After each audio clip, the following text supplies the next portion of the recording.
Selamat pagi, perkenalkan saya Imadi Surya Wirananda, dokter muda anestesia Fakultas Kedokteran Udayana, RSUP Sanglah, periode 8 sampai 21 Juni 2020. Pada kesempatan kali ini, saya akan menjelaskan materi tentang siok hipovolemik. Adapun beberapa outline yang akan saya paparkan, yaitu definisi, epidemiologi, etiologi, patofisiologi, manifestasi klinis, diagnosis, tata laksana, serta prognosis. Dari definisi syok merupakan sindroma klinis akibat perfusi jaringan yang tidak adekuat sehingga suplai oksigen tidak mencukupi untuk proses metabolik normal, yang akan menyebabkan kegagalan fungsi organ. Syok umumnya dikatakan sebagai hipoksia, namun kata disoksia lebih tepat digunakan, di mana hipoksia merujuk kepada kurangnya oksigenasi, sedangkan disoksia adalah kondisi di mana metabolisme sel dibatasi oleh penyebaran oksigen yang kurang atau abnormal. Hipovolemia atau yang dikenal dengan kekurangan cairan merupakan kondisi di mana tubuh manusia mengalami penurunan volume intravaskuler. Penurunan ini dapat disebabkan oleh penurunan konsentrasi garam dan air atau penurunan dari volume darah. Hipovolemia dapat disebabkan oleh berbagai hal dan dapat dibagi menjadi dua kategori, yaitu kelainan ginjal dan bukan kelainan ginjal. Syok hipovolemik dapat didefinisikan sebagai berkurangnya volume sirkulasi darah dibandingkan dengan kapasitas pembuluh darah total, di mana hypovolemic shock merupakan shock yang disebabkan oleh kehilangan cairan intravaskuler yang umumnya berupa darah atau plasma. Kehilangan darah oleh luka yang terbuka merupakan salah satu penyebab yang paling umum. Namun, kehilangan darah yang tidak terlihat dapat ditemukan di daerah abdominal, jaringan retroperitoneal, atau jaringan di sekitar retakan tulang. Untuk epidemiologinya sendiri, berdasarkan WHO, cedera akibat kecelakaan menyebabkan 5 juta kematian, di mana dari 5 juta kematian tersebut, sekitar 6-36% korban mengalami syok hipovolemik.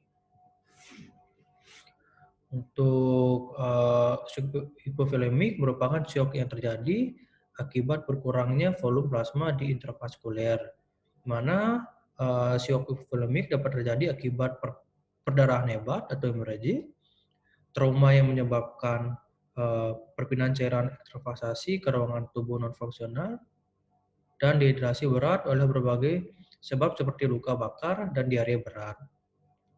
Kasus-kasus syok hipovolemik yang paling sering ditemukan disebabkan oleh perdarahan, sehingga syok hipovolemik dikenal juga dengan syok hemorragik. Pendarahan hebat dapat disebabkan oleh berbagai trauma hebat pada organ-organ tubuh atau fraktur yang disertai dengan luka ataupun luka langsung pada pembuluh arteri utama. Syok hemorragik merupakan syok hipovolemik akibat kehilangan darah. Trauma merupakan penyebab paling sering terjadinya syok. Perdarahan terutama pada trauma tumpul dan tajam. Penyebab lain yaitu terjadinya perdarahan di gastrointestinal, kehamilan ektopik, perdarahan akibat operasi, atau perdarahan vaginal. Kehilangan cairan dengan jumlah banyak dapat menyebabkan gangguan hemodinamik dapat terjadi pada dada, abdomen, atau peritoneum. Selain pendarahan, peredaran darah juga dapat berkurang akibat kehilangan cairan tanpa perdarahan. Secara umum, syok hipovolemik non pendarahan dapat disebabkan oleh 3 penyebab. Yang pertama, ginjal. Jika ginjal kehilangan garam dan cairan dapat menyebabkan terjadinya syok hipovolemik. Terapi diuretik dapat menyebabkan ginjal mengekskresikan lebih banyak cairan. Lalu pada kulit, kehilangan cairan juga dapat terjadi pada kulit pada iklim yang lebih panas dan pada iklim yang kering. Dan dapat terjadi kehilangan sebanyak 1-2 liter cairan. Lalu pada gastrointestinal, kehilangan cairan yang parah terjadi jika gastrointestinal tidak mampu mengabsorpsi cairan kembali. Hal tersebut dapat terjadi saat mual muntah, diare, atau drainase eksternal melalui stoma dan fistula. Dari patofisiologinya, berkurangnya volume plasma di intervaskuler akan menyebabkan terjadinya penurunan tekanan pengisian pembuluh darah rata-rata dan turunnya aliran darah balik ke jantung. Hal inilah yang menimbulkan penurunan curah jantung, di mana curah jantung yang rendah di bawah normal akan menimbulkan beberapa kejadian pada beberapa sistem. Sistem yang terganggu yaitu dari sistem mikrosirkulasi, neuroendokrin, kardiovaskular, gastrointestinal, dan ginjal. Ketika curah jantung turun, tahanan vaskular sistemik akan berusaha untuk meningkatkan tekanan sistemik guna menyediakan perfusi yang cukup bagi jantung dan otak melebihi jaringan lain seperti otot, kulit, dan khususnya traktus gastrointestinal. Kebutuhan energi untuk pelaksanaan metabolisme di jantung dan otak sangat tinggi, tetapi kedua sel organ itu tidak mampu menyimpan cadangan energi, sehingga keduanya sangat bergantung akan ketersediaan oksigen dan nutrisi tetap sangat rentan bila terjadi iskemia yang berat untuk waktu yang melebihi kemampuan toleransi jantung dan otak. Ketika tekanan arterial rata-rata atau MAP jatuh hingga 60 mmHg, maka aliran ke organ akan turun drastis dan fungsi sel di semua organ akan terganggu. Hipovolemia pada patofisiologi dari neuroendokrin yaitu terjadi hipovolemia, hipotensi, dan hipoksia dapat dideteksi oleh baroreseptor dan kemoreseptor tubuh.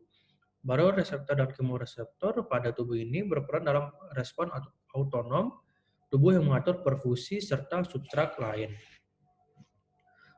Pada kardiovaskular itu ada 3 variabel seperti pengisian atrium, tahanan terhadap tekanan atau ejeksi, ventrikel, dan kontraktilitas miokard yang bekerja keras dalam mengontrol volume jantung.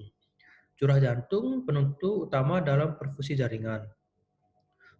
Itu adalah hasil kali volume, sekuncup, dan frekuensi jantung. Hipovolemia menyebabkan penurunan pengisian ventrikel yang pada akhirnya menurunkan volume sekuncup.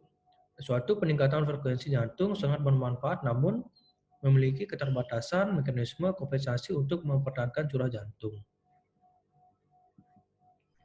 Lalu pada gastrointestinal, yaitu akibat aliran darah yang menurun ke jaringan intestinal, maka terjadi peningkatan absorpsi endotoksin yang dilepaskan oleh bakteri gram negatif yang mati dalam usus.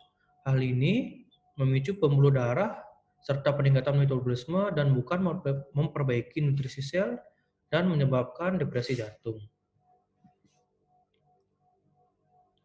Gagal ginjal akut adalah suatu komplikasi dari syok dan hipoperfusi, namun frekuensi terjadi sangat jarang karena cepatnya pemberian cairan pengganti.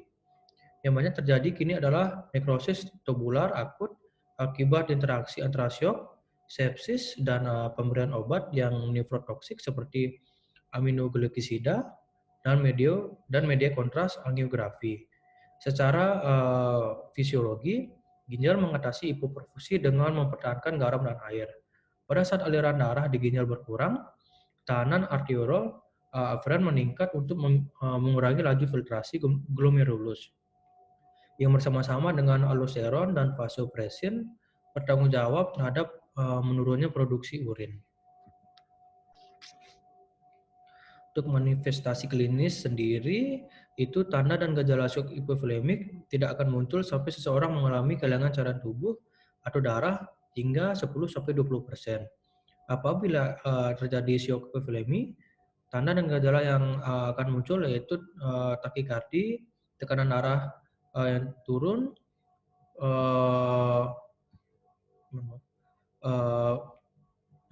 pucat, penurunan capillary fill time yang turun juga bisa terjadi ya pusing, lemas, dan merasa haus. Berikut merupakan manifestasi dan dari tanda dan perubahan klinis itu dari adanya dilihat dari stadium, dibagi menjadi stadium 1, 2, 3, dan 4. Yang dilihat yaitu kehilangan darah dari 60%, dari kesadaran yaitu GCS, frekuensi jantung dan nadi, frekuensi napas, refilling kapiler, tekanan darah sistolik, tekanan nadi, dan produksi dari urin.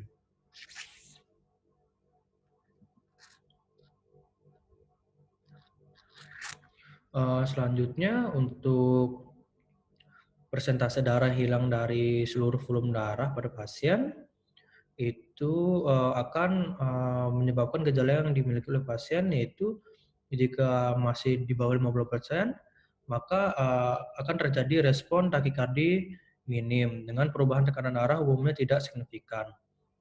Lalu untuk persentase darah yang hilang dari volume darah dari pasien 15-40% akan menyebabkan atau memiliki gejala takikardi, hipotensi, peripheral hypofusion, dan kesadaran pasien akan terganggu. Jika sudah mencapai lebih dari 40% akan memiliki gejala kemampuan tubuh mengkompensasi kehilangan darah sudah pada batasnya dan kesadaran pasien terganggu serta terjadinya takikardi dan hipotensi.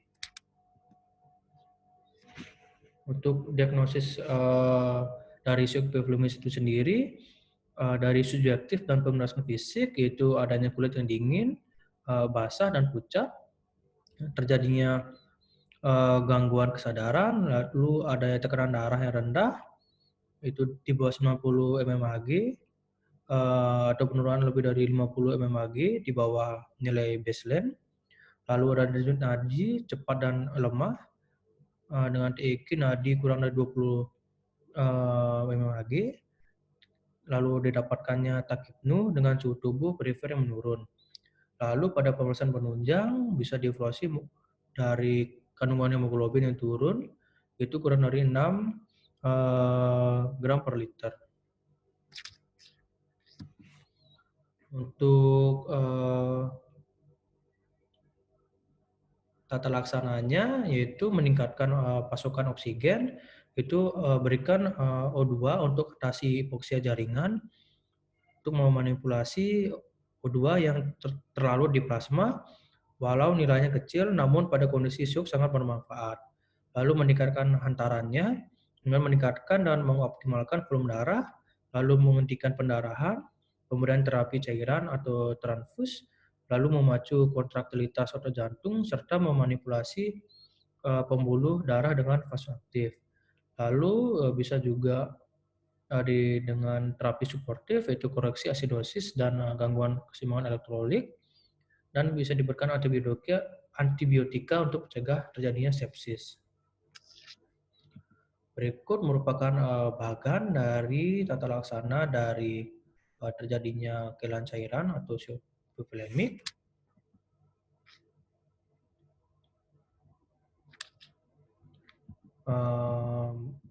Berikut merupakan penata laksanaannya,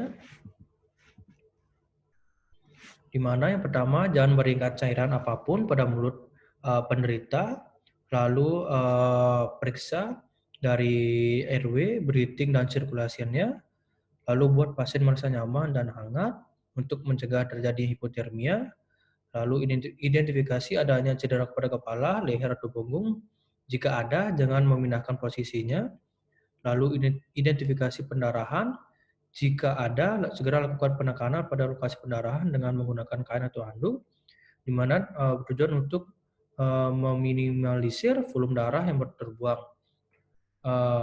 Selanjutnya, identifikasi benda tajam yang masih menancap pada tubuh penderita. Jika ada, jangan dicabut. Lalu, beri sanggahan pada kaki 45 derajat atau setinggi dengan 30 cm, serta jika adanya cedera pada kepala atau leher saat akan dinaikkan menuju ambulan, barulah penyangga khusus terlebih dahulu. Untuk resusitasi cairan shock hipovolemik yaitu untuk segera meningkatkan curah jantung, lalu memperbaiki atau mengoreksi maldistribusi cairan tubuh serta optimalisasi antara dari O2. Di mana untuk dosisnya pada orang dewasa 1-2 liter, dengan pada pediatrik atau anak-anak 20 ml per kilogram berat badan. Dengan pilihan cairan pengganti yaitu kristalloid merupakan terapi cairan lini pertama, itu bisa menggunakan RL ataupun NaCl 0,9%. Lalu untuk terapi selanjutnya atau cairan yang lain juga bisa diberikan koloid. Untuk blood product, resusitasi awal pada perdarahan dengan stadium 3 dan 4 menggunakan warmer packet RBC. Nah, jika lebih dari 6 sudah diberikan, bisa dilanjutkan dengan pemberian fresh frozen plasma serta transfusi platelet. Berikut merupakan bagian dari terapi cairan, yaitu pada resusitasi diberikan kristalloid atau koloid dengan tujuan untuk mengganti kehilangan yang akut, contohnya pada syok, dehidrasi, dan hipovolemik, dengan rumatan, pemberian air, elektrolit, dan nutrisi untuk memasok kebutuhan harian. Untuk kelebihan dan kekurangan dari koloid dan kristalloid, di mana koloid lebih memiliki anapilaktoid, lebih efisiensi daripada kristalloid, namun harganya lebih mahal dengan hemodinamika yang lebih tinggi dan tekanan osmotik yang lebih tinggi. Di mana kristalloid memiliki keuntungan dibandingkan koloid, yaitu komposisi elektrolit yang seimbang, tidak ada risiko alergi, tidak mempengaruhi hemostasis, dan mengakibatkan terjadinya diuresis serta murah. Untuk kerugiannya perlu 3-4 kali jumlah pada perdarahan, bisa mengakibatkan UDEM, lalu mengakibatkan TOP berkurang, bisa menyebabkan terjadinya hipotermia. Untuk lama kerjanya kurang lebih 90 menit, dengan pada NaCl 0,1% dapat menyebabkan asidosis hiperkloremia. Pada koloid dapat memiliki keuntungan tetap berada dalam volume intravaskuler untuk kebutuhan sama dengan jumlah darah yang hilang, dapat meningkatkan TOP dengan risiko UDEM yang minimal, serta meningkatkan aliran darah mikrovaskular. Namun kerugiannya itu kelebihan beban cairan dengan terjadinya gangguan hemostasis, mempengaruhi fungsi ginjal, dapat menyebabkan reaksi anafilaktoid, serta biayanya yang mahal. Untuk prognosisnya, banyaknya darah yang hilang, yaitu dipengaruhi juga oleh kecepatan pengadaan cairan tubuh, kondisi kesehatan pasien, dan penyakit atau luka yang menyebabkan perdarahan. Biasanya pada shock hipovolemik tergantung dari kecepatan pengadaan cairan tubuh, lalu diikuti dengan kondisi kesehatan dan apa yang menyebabkan perdarahan tersebut. Baik, sekian dari presentasi tentang shock hipovolemik. Selamat pagi.